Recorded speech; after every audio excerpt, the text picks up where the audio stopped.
Вы уверены, что полностью контролируете свои решения. Нам приятно думать, что каждый наш шаг — это результат холодного расчета. Однако последние исследования доказывают обратное. Наш мозг — это мастер самообмана, который предпочитает интуицию логике, а эмоции — выгоде.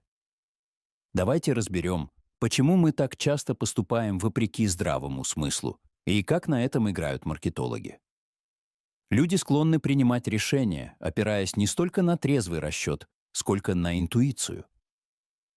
Недавно в журнале Nature Communications было опубликовано исследование, проведенное в университете Огайо.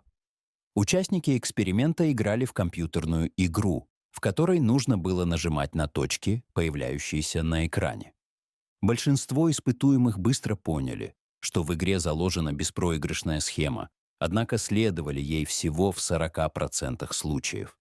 Когда же ученые пошли на хитрость и сделали так, чтобы в 10% ситуаций привычная схема давала сбой, игроки стали придерживаться шаблона в 2 раза реже, хотя он по-прежнему был выгоден. Вера в рациональность людей заставляет экономистов делать прогнозы, связанные с ценообразованием, потреблением и государственной политикой. Однако очень часто они заблуждаются, потому что мы гораздо импульсивнее, чем принято считать. Люди не всегда принимают самое рациональное решение. Сила привычки, интуиция, сиюминутная выгода заставляют нас поступать не самым разумным образом.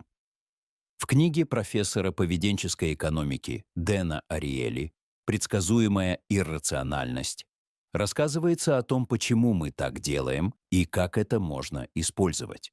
Например, все любят бесплатное, даже если оно оказывается совсем не таким. Мы реагируем на акции «Купи 2 товара и получи третий в подарок», хотя шли в магазин со списком. Мы радуемся бесплатной доставке, несмотря на то, что ее стоимость включена в стоимость покупки. Дэн Ариэли объясняет это страхом потерь. Тратя деньги, мы боимся ошибиться, а бесплатное кажется беспроигрышным вариантом. Еще один характерный пример.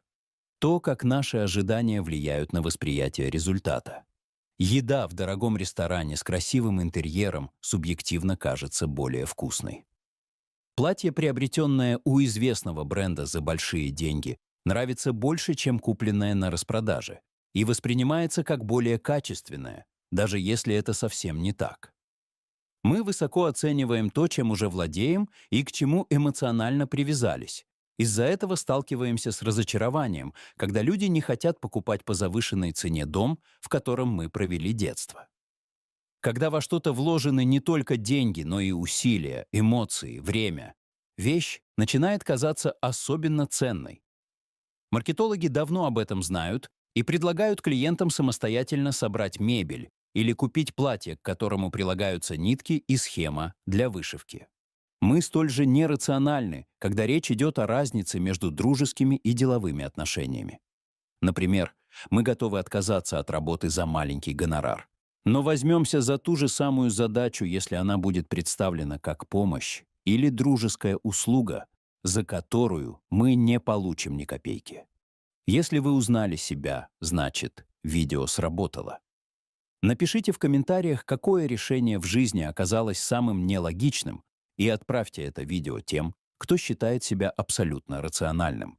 Поставьте лайк, подпишитесь и включите уведомления, чтобы не пропускать новые видео.